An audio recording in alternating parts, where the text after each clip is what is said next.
Xin chào các bạn. Bắt đầu từ tuần này, mình đã công khai video hội viên của 6 tháng trước rồi.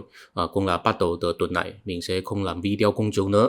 Video hội viên mình có 25 phút và khán giả bình thường có thể coi 5 phút đầu tiên trong video teaser. Và các bạn cũng có thể trực tiếp đọc bài văn của video hội viên trên fanpage của Facebook mình. Link liên kết là ở bên dưới.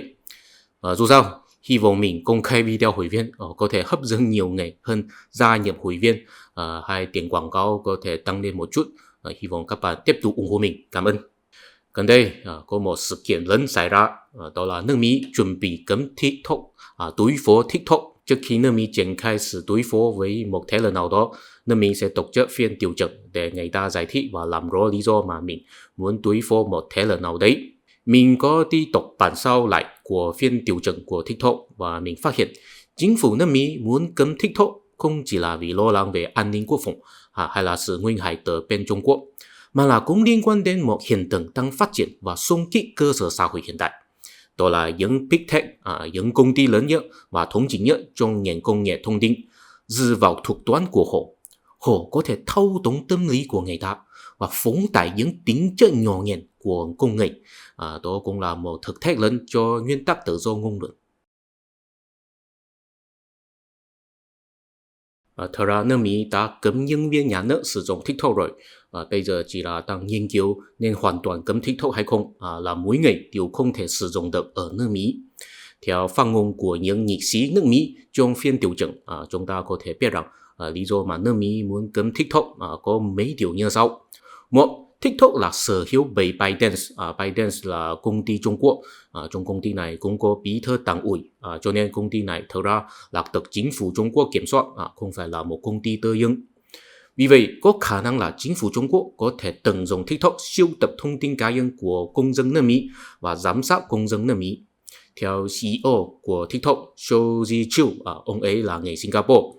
Ông ấy nói rằng thông tin mà do TikTok sưu tập chỉ sẽ để lại ở nước Mỹ hay Singapore. Và TikTok là bị cấm ở Trung Quốc, tại vì Trung Quốc có một phiên bản khác của TikTok gọi là抖音. Thật ra TikTok là tên dịch của抖音. Nói đơn giản là TikTok là phiên bản quốc tế của抖音.抖音là phiên bản TikTok của Trung Quốc.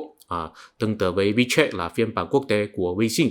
Weixin là phiên bản Trung Quốc của WeChat. Vì có sự phân biệt phiên bản giữa Trung Quốc và nước ngoài, cho nên Trung Quốc có thể giấu giếm những thông tin mà người nước ngoài coi được, nhưng người Trung Quốc không thể coi được. Lý do thứ hai mà nước Mỹ muốn cấm TikTok là chính phủ Trung Quốc sẽ tận dụng TikTok để đưa ra thông tin sai lệch, hay là cố ý giấu giếm một số thông tin, bóp méo kết quả tìm kiếm trên TikTok. Vì vậy có thể thao túng tâm lý của người Mỹ, triển khai chiến tranh chiếm lĩnh nhận thức. CEO của TikTok, Shou Zi cũng là trả lời rằng tại vì TikTok là bị cấm ở Trung Quốc, cho nên TikTok sẽ không cần phối hợp chính sách kiểm duyệt của Trung Quốc.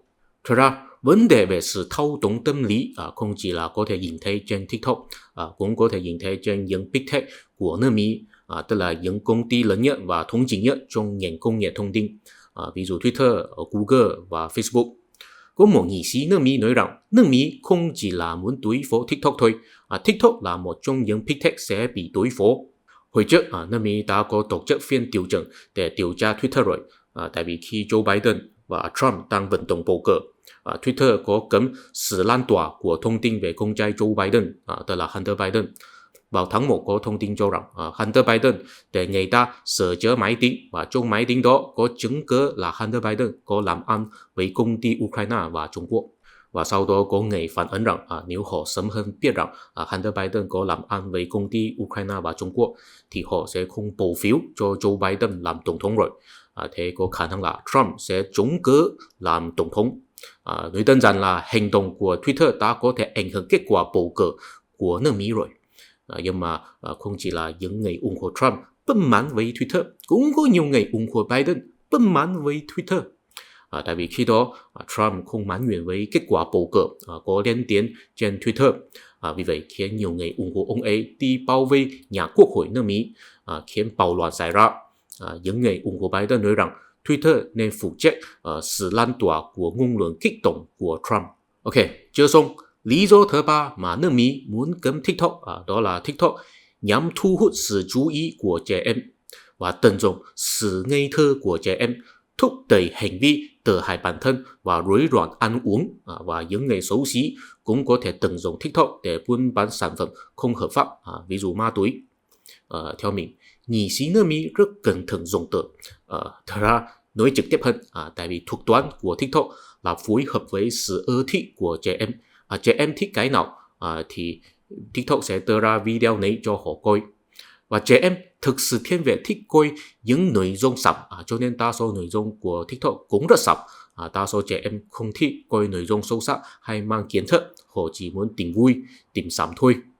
Để Trung Quốc có thể sưu tập thông tin cá nhân và giám sát công dân nước Mỹ. Để Trung Quốc thao túng tâm lý của người dân, làm hại tâm trí của trẻ em. Chúng là 3 lý do mà nước Mỹ muốn cấm TikTok. Thật ra mình thấy lý do thứ nhất không quan trọng lắm, tại vì Trung Quốc không tận dụng TikTok cũng có thể tận dụng nhiều app khác để sưu tập thông tin cá nhân, ví dụ WeChat và Xiao Hong Su. Mình biết ở Việt Nam nhiều người thích coi Xiao Hong Su, nhưng mà mình không có coi, mình chỉ có coi YouTube và Twitter thôi. Dù sao, chỉ cấm TikTok không có hiệu quả nhiều lắm. Mình tin rằng thông tin cá nhân của mỗi người đều đã bị sưu tập bởi nhiều app và nhiều trang web rất nhiều rồi. Chỉ là họ muốn tận dụng những thông tin để giám sát chúng ta hay không. Mình cũng không tin chỉ có Trung Quốc sẽ tận dụng công ty tư nhân để sưu tập thông tin cá nhân.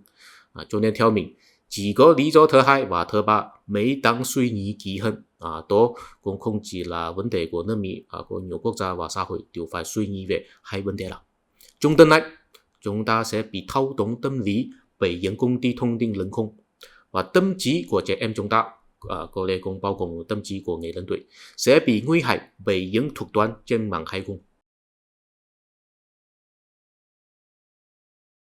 Thật ra không chỉ là TikTok có điều kiện thao túng tâm lý của người ta, những công ty thông tin lớn, ví dụ Twitter hay Facebook cũng có điều kiện, tại vì có nhiều người là dựa vào những mạng xã hội để tiếp thu các loại thông tin. Ở Việt Nam, ít người sử dụng Twitter, đa số người là sử dụng Facebook. Có lẽ không có nhiều người có thể tìm thấy một điều là thật ra là Twitter có điều kiện mạnh nhất để thao túng tâm lý của người ta, mạnh hơn Facebook và TikTok rất nhiều. Trên Facebook, mục đích của bạn là kết bạn. Đôi khi bạn bè của bạn sẽ chia sẻ thông tin thì bạn sẽ nhìn thấy những thông tin nếu bạn không có thói quen đọc báo. Chỉ có coi những thông tin được chia sẻ trên Facebook thôi, thì loại bạn bè nào mà bạn kết sẽ trực tiếp ảnh hưởng đến loại thông tin mà bạn sẽ tiếp thu. Các bạn có biết có một hiện tượng gọi là echo chamber không? Phiên dịch của tiếng Việt là buồng văng thông tin, tức là một môi trường nơi người bên trong chỉ tiếp nhận những thông tin, quan điểm giúp phản ánh và củng cố quan điểm sẵn có của họ. Tức là tổ óc của bạn sẽ chỉ sinh sống trong một thế giới nhỏ nhỏ thôi. Thế giới nhỏ nhỏ này là bạn tự tạo nên, tại vì bạn chỉ sẽ kết những bạn bè mà bạn thấy phù hợp với sự ưa thích hay quan điểm của bản thân mình. Và những người bạn bè mà bạn không thích thì bạn sẽ không kết bạn với họ. Thế bạn sẽ không bao giờ nhìn thấy thông tin của họ, bạn chỉ sẽ nhìn thấy những thông tin mà bạn bè của bạn chia sẻ. Cho nên bây giờ có một hiện tượng là chúng ta hình như đang sinh sống trong một môi trường có nhiều thế giới xung xung. Một buồng văng thông tin là một thế giới xung xung. Ví dụ mình và bạn là cùng nhau sinh sống trong một quốc gia, nhưng bạn bè của mình đều là thiên về lập trường hay quan điểm A, cùng bạn bè của bạn đều là thiên về lập trường hay quan điểm B. Cho nên thông tin mà bạn tự nhìn thấy, mình không bao giờ nhìn thấy. Thông tin mà mình có nhìn thấy, bạn không bao giờ nhìn thấy. Mình và bạn hình như là sinh sống trong hai thế giới xung xung. Có lẽ đối với người Việt là không quen với hiện tượng này, tại vì dư luận xã hội của Việt Nam là tương đối đơn nhất hơn, tại vì Việt Nam không phải là một xã hội di dân, cũng không có sự tranh cãi của các nhà chính trị, nhưng mà đối với những xã hội di dân hay là có biến kết xã hội đang xảy ra, ví dụ Malaysia và Đài Loan, hiện tượng này rất hiển nhiên. Trong xã hội có nhiều ý kiến trái chiều, hình thành nhiều nhóm người mà không thể giao lưu với nhau. Ví dụ ở Malaysia có một nhóm người kiên trì Malaysia là Malaysia của người Mã Lai, người Hoa mãi mãi là di dân, không thể hòa nhập bản xứ. Cũng có một nhóm người khác kiên trì người Hoa đã hòa nhập với bản xứ rồi. Ở Đài Loan có một nhóm người kiên trì thống nhất với Trung Quốc, cũng có một nhóm người khác muốn hoàn toàn độc lập, xây dựng một Đài Loan quốc. Hai nhóm người này hoàn toàn không thể có đối thoại, hoàn toàn không thể thông cảm với đối phương, cũng không muốn đi tìm hiểu đối phương. Ok, đó là vấn đề của 本văn thông tin, mỗi ngày đều có một vòng xã hội của riêng mình, đó là điều bình thường. Mỗi ngày đều có một vòng thông tin trên mạng xã hội của riêng mình, đó cũng là một điều bình thường. Vấn đề nghiêm trọng là một người nghĩ rằng vòng thông tin của riêng mình có thể đại diện tất cả sự thật của thế giới. Như vậy thì người đó sẽ tạo điều kiện cho người ta để thao túng tâm lý của mình, tại vì người ta chỉ cần nhập vào vòng thông tin của người đó và đưa ra một số thông tin thì người đó sẽ không hoài nghi và hoàn toàn tin vào. Cho nên nếu có một thế lực nào đó có thể tạo nhiều tài khoản trên mạng xã hội và những tài khoản tự nhập vào vòng thông tin của nhiều người, thì thế lực đó có thể đưa ra thông tin và chế tạo sự thật, thao túng tâm lý của người ta. Ok, bây giờ có nhiều thế lực đều có năng lực này. Ví dụ có một số công ty sở hữu nhiều tài khoản giả mạo trên mạng xã hội, có thể kiếm tiền bằng cách đưa ra thông tin mang mục đích tuyên truyền sản phẩm hay ý kiến. Mình tin rằng mỗi người ít hay nhiều đều từng có bị ảnh hưởng bởi những tài khoản giả mạo, chỉ là trình độ có sâu có cạn thôi. Mình phải nói một câu công bằng so sánh Facebook, Twitter và TikTok. Thật ra Twitter có điều kiện mạnh nhất để thao túng tâm lý của người ta, Facebook ít hơn và TikTok là ít nhất. Video trên TikTok đều là những nội dung sẵn, người ta coi video của TikTok cũng là vì tìm vui, tìm sắm thôi. Ít người có mục đích là muốn tìm hiểu kiến thức, cho nên ngay cả chính phủ Trung Quốc có thể tận dụng TikTok đưa ra thông tin hay giấu giếm thông tin theo ý muốn của mình. Nhưng mình tin rằng những thông tin ít khả năng có thể ăn sâu vào nhận thức của người ta. Ví dụ chính phủ Trung Quốc có thể đưa ra nhiều thông tin tuyên truyền mô hình Trung Quốc rất tốt, hay là tuyên truyền rằng văn hóa Trung Quốc rất vĩ đại. Những người có coi nhiều nội dung như vậy, thích coi nội dung như vậy, tất nhiên là sẽ thiên về có niềm tin rằng Trung Quốc rất vĩ đại. Nhưng mà niềm tin này rất khó có thể ăn sâu vào nhận thức. Tại vì khi họ coi những video tuyên truyền Trung Quốc, họ không có một tâm lý nghiêm túc. Ví dụ như rằng, ok, bây giờ tôi phải quay video một cách kỹ càng, tìm hiểu nội dung của video này. Không có. Họ chỉ muốn tìm vui thôi, và những video trên TikTok đều là video ngắn, không có thời gian đầy đủ trình bày một chuỗi lý lẽ, cho nên những video chỉ có thể để lại một ấn tượng chung chung thôi. Người ta có thể nghĩ rằng Trung Quốc rất vĩ đại, nhưng mà nếu có ai hỏi, tại sao Trung Quốc rất vĩ đại? Có chứng cứ nào chứng minh điều đó? Lý lẽ ở đằng sau có gì? Họ không biết, tại vì những video TikTok không đủ điều kiện để trình bày những thứ đó cho họ coi. Cho nên nếu bây giờ họ có nhìn thấy những thông tin có trình bày chứng cứ hay lý lẽ đầy đủ cho rằng Trung Quốc không có vĩ đại như họ nghĩ, thì ấn tượng về Trung Quốc trong tổ óc của họ có thể rất dễ bị phá vỡ. So sánh với TikTok, thì ấn tượng mà Facebook có thể để lại là ăn sâu vào nhận thức hơn, tại vì nội dung trên Facebook không hẳn là những video ngắn, có điều kiện trình bày chứng cứ hay lý lẽ. Khi người ta lướt Facebook cũng có một tâm lý nghiêm túc hơn. Theo quan sát của mình, có nhiều người cao tuổi rất dễ bị thông tin trên Facebook ảnh hưởng. Nhưng mà so sánh với Twitter, Facebook thì thua hơn. Tại vì khi người ta sử dụng Facebook, mục đích chính là kết bạn. Sự tiếp nhận thông tin chỉ là mục đích phụ thôi. Twitter thì không phải. Khi người ta sử dụng Twitter, mục đích chính là tiếp nhận thông tin mà không phải là kết bạn. Nếu bạn có sử dụng Twitter thì sẽ biết trên Facebook người ta chủ yếu là chia sẻ cuộc sống. Trên Twitter, người ta chủ yếu là chia sẻ tin tức và trình bày ý kiến. Người ta theo dõi tài khoản không phải là vì có thắc mắc với cuộc sống của chủ tài khoản, không sống với mục đích trên Facebook hay Instagram, mà là vì muốn tìm hiểu ý kiến của chủ tài khoản. Cho nên khi người ta lướt Twitter, có một tâm lý rất nghiêm túc sẽ xem xét nội dung một cách kỹ càng. Có nhiều chủ tài khoản từ nhiều người theo dõi trên Twitter. Nếu không phải là nhân vật công chúng thì thông thường là những người có nhận thức sâu sắc trong một lĩnh vực nào đó. Người ta theo dõi họ có mang mục đích là tìm hiểu nhận thức của họ. Vì vậy, thông tin trên Twitter có thể để lại ấn tượng sâu sắc nhất cho người ta. Cho nên có điều kiện mạnh nhất để thao túng tâm lý của người ta. Bây giờ Elon Musk đã thu mua Twitter rồi, có chấp hành một chính sách là dấu kiểm màu xanh, tức là chủ tài khoản phải trả tiền mới có lấy tờ dấu kiểm màu xanh này, có thể chứng minh tài khoản là người có thật. Cho nên chủ tài khoản có thể phụ trách với ngôn luận của mình, đáng tin cậy nhiều hơn. Cũng có dấu kiểm màu vàng, có nghĩa là đã được Twitter xác minh là tài khoản doanh nghiệp chính thức.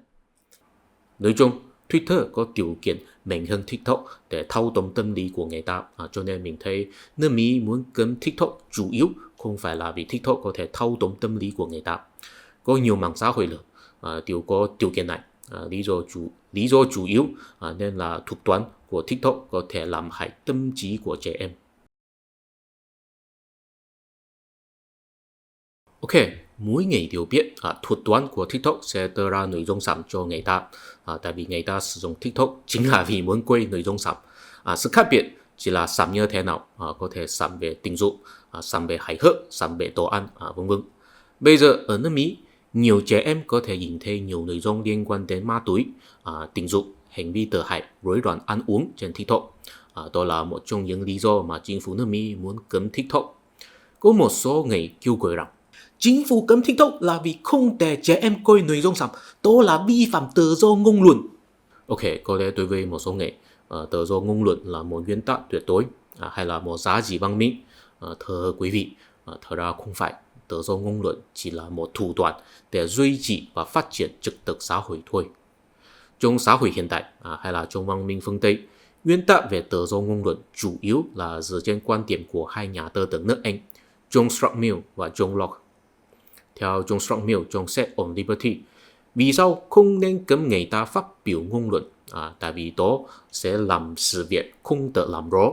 Tự do ngôn luận là để mỗi người có cơ hội phát biểu ý kiến và giao lưu ý kiến với nhau. Sự thật từ càng nhiều bản cái thì sẽ càng rõ ràng. Tự do ngôn luận có thể làm rõ sự việc và đạo lý, nâng cao kiến thức của xã hội ta. Mấy bạn chú ý, bản thân tự do ngôn luận không phải là mục đích. Tự do ngôn luận là một thủ đoạn để nâng cao kiến thức của xã hội ta. Thật ra, quan điểm này không chỉ là văn hóa phương Tây có nhiều văn hóa đều có, chỉ là sẽ không sử dụng cụm từ tự do ngôn luận thôi. Ví dụ ở Trung Quốc ngày xưa có một cụm từ gọi là tổng thế nhị. Thế nhị có nghĩa là ngôn luận của đại chúng. Tổng thế nhị có nghĩa là để mỗi người phát biểu ý kiến. Mục đích là để người ta nghị luận ai xấu, ai tốt, để làm rõ sự việc, nâng cao kiến thức của xã hội ta. Tại vì bản thân tự do ngôn luận không phải là mục đích là nâng cao kiến thức của xã hội ta. Cho nên nếu có một ngôn luận nào đó sẽ tổn hại trật tự của xã hội thì ngôn luận ấy nên bị cấm phát biểu. Trên thế giới này không có quốc gia nào sẽ phản đối điều đó, cũng sẽ quy định hay hình thành một phạm vi cho rằng cái nào có thể nói được, cái kia thì không thể nói được. Ví dụ bây giờ ở nước Mỹ, ngôn luận phân biệt chủng tộc có thể tổn hại trật tự của xã hội Mỹ. Tại vì xã hội Mỹ là đa chủng tộc, có nhiều người sẽ bị tổn thương tình cảm bởi ngôn luận phân biệt chủng tộc. Cho nên nước Mỹ có cấm những ngôn luận phân biệt chủng tộc. Nhưng mà Trung Quốc sẽ không cấm ngôn luận phân biệt chủng tộc, tại vì chúng sẽ không tổn hại trật tự của xã hội Trung Quốc. Mỗi quốc gia đều có một phạm vi tự do ngôn luận của riêng mình, đó là điều bình thường. Thế bây giờ chúng ta xem xét lại, những nội dung sản trên TikTok sẽ tổn hại trật tự của xã hội ta không? Hình như là không. Nhưng mà có thể khẳng định là để trẻ em bị nghiện coi những nội dung sản trên TikTok thì chắc chắn sẽ ngăn cản sự phát triển kiến thức của xã hội ta. Trẻ em lấy những thời gian học tập đi coi video sản trên TikTok, thậm chí sáng tạo video sản để cho nhiều người coi. Nếu bây giờ chỉ có người cao tuổi coi TikTok, mình tin rằng ít người sẽ quan tâm vấn đề này. Tại vì không có ai kỳ vọng người cao tuổi nâng cao kiến thức. Người ta chỉ kỳ vọng trẻ em nâng cao kiến thức và phát triển xã hội ta trong tương lai. Cho nên khi nhìn thấy trẻ em bị nghiện coi video sản, chúng ta cảm thấy tiếc quá. Có lẽ sẽ có người trả lời rằng cuộc sống của trẻ em không chỉ là học tập thôi, đôi khi phải thư giãn một chút, coi video sản giống như chơi game. Nếu chúng ta cấm TikTok không để trẻ em coi video sản, thì điều rằng chúng ta cũng phải cấm trẻ em chơi game. Thưa quý vị, khi trẻ em chơi game không có một thuật toán ở đằng sau. Khi trẻ em coi video sản trên TikTok có một thuật toán đang phân tích trẻ em là sản như thế nào. Sau đó đưa ra những video mà phù hợp với khẩu vị sản của trẻ em. Một trẻ em bị nghiện coi video sản có thể càng ngày càng sản. Thuật toán của TikTok có thể phóng tái tính chất sản của công nghệ, hình như là một ác quỷ sản. Thật ra theo nguyên tắc tự do ngôn luận của John Stuart Mill, cũng là nguyên tắc tự do ngôn luận của đa số văn hóa, TikTok bị cấm là hoàn toàn không xúc phạm nguyên tắc tự do ngôn luận. Tại vì TikTok có thể có làm trẻ em càng ngày càng sản, ngăn cản sự phát triển kiến thức của xã hội ta. Nhưng mà vấn đề không đơn giản như thế, tại vì trong văn minh hiện đại cũng có một nguyên tắc tự do ngôn luận khác, đó là dựa trên quan điểm của John Locke. John Locke là một nhà tư tưởng vào thế kỷ 17, khi đó châu Âu vừa trải qua chiến tranh tôn giáo, có nhiều chính quyền vì không thể khoan dung tín ngưỡng của đối phương, cho nên đánh nhau và làm nhiều người thiệt mạng trong chiến tranh. Nguyên tắc tự do ngôn luận của John Locke là một phản ứng với chiến tranh tôn giáo.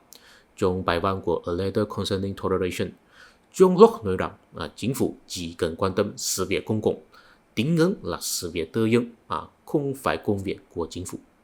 Ngày xưa, một nhà vua thấy tín ngưỡng mình là chân lý, cho nên thấy tín ngưỡng khác là mê tín dị đoan và sẽ sử dụng bạo lực tiêu diệt họ và cấm họ phát biểu ngôn luận, cấm họ tuyên truyền tín ngưỡng.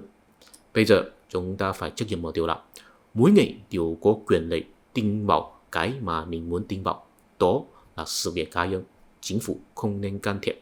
Nếu chính phủ cố ý cấm một số ngôn luận, thế những người tin vào những ngôn luận thì sẽ cảm thấy bức xúc, và sẽ khiến họ cảm thấy bị áp bức, muốn phản kháng chính phủ và sẽ khiến họ muốn tranh cãi với người ta, cuối cùng phá hoại trật tự xã hội.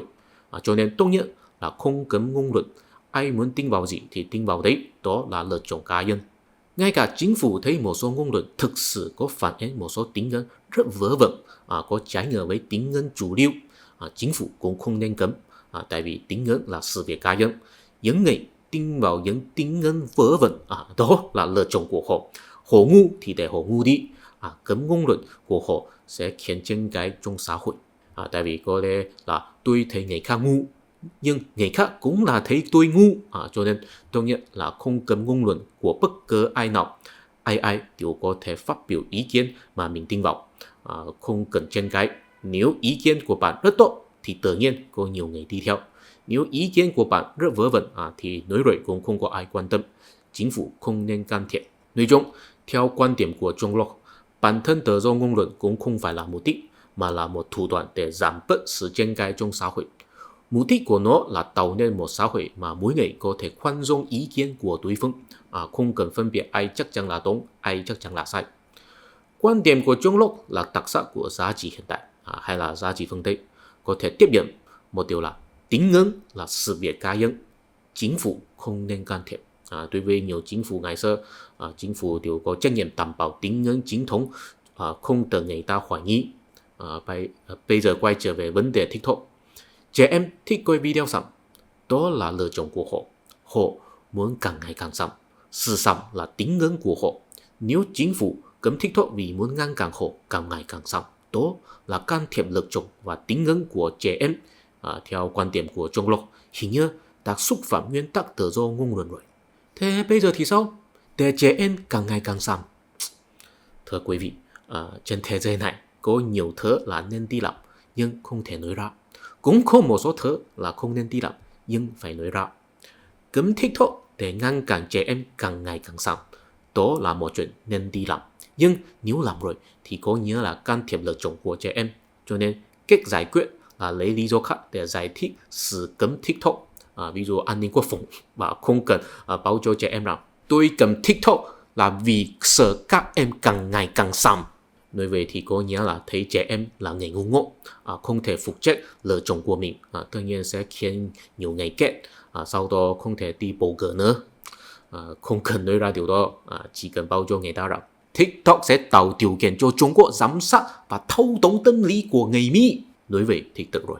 Bây giờ nghị sĩ Mỹ chỉ có nói rằng trẻ em có coi nhiều video liên quan đến ma túy và tình dục trên TikTok thôi, không dám nói trẻ em càng ngày càng sẩm. Thật ra phiên bản TikTok ở Trung Quốc, tức là抖音, họ có cố ý kiểm duyệt những nội dung sẩm, cho nên thuật toán TikTok của Trung Quốc sẽ không hoàn toàn phối hợp với tính chất sẩm của trẻ em. Trên TikTok của Trung Quốc có nhiều nội dung sẩm là hoàn toàn bị cấm xuất hiện, nhưng mà TikTok bên ngoài Trung Quốc thì không thể làm được điều đó, tại vì đó là xúc phạm tự do ngôn luận. Nói chung, trẻ em Trung Quốc coi TikTok sẽ không chỉ coi video sẩm, tại vì chính phủ Trung Quốc có thể thao túng thuật toán. Cùng trẻ em nước Mỹ hay là trẻ em toàn thế giới đều chỉ sẽ coi video sẩm. Tôn trọng lựa chọn của người ta, đó vốn là một chuyện tốt, đó là một nguyên tắc thích hợp với một xã hội đa dạng và hiện đại. Nhưng khi John Locke đưa ra nguyên tắc này vào 300 năm trước, ông ấy không có dự đoán được nhân loại có thể phát minh ra một thuật toán mạng xã hội và có thể phóng đại những tính chất nhỏ nhen trong nội tâm của con người. Thuật toán mạng xã hội thực sự là một thực thách lớn cho nguyên tắc tự do ngôn luận. Thế bây giờ hỏi một câu hỏi, TikTok nên bị cấm hay không? Theo ý kiến cá nhân mình, trẻ em thích coi video sắm, đó là một điều tự nhiên. Đưa video sắm cho trẻ em coi tất nhiên có thể kiếm được nhiều tiền. Bây giờ vấn đề là vì Trung Quốc có thể thao túng thuật toán của TikTok, cho nên họ có thể cho trẻ em nước ngoài bị nghiện với nội dung sắm, nhưng không cho trẻ em Trung Quốc chỉ coi video sắm. Đó là một điều không công bằng. Mình đoán bây giờ đã có nhiều nhà nghiên cứu đang cải thiện thuật toán rồi. Không để thuật toán chỉ phối hợp với sự ưa thích của cá nhân, phải ra nhận một số hạn chế luân lý. Cho nên bây giờ chúng ta có thể nhìn thấy Twitter đã công khai thuật toán rồi. Mình tin rằng trong tương lai sẽ có một số thuật toán là tiến bộ hơn và sẽ không phóng đại tính chất nhỏ nhân của công nghệ. Mình đoán nước Mỹ sẽ cấm TikTok hay là bắt buộc TikTok tự bán cho nước Mỹ và bị giám sát bởi chính phủ nước Mỹ, hay là phải ra nhận một số thuật toán an toàn.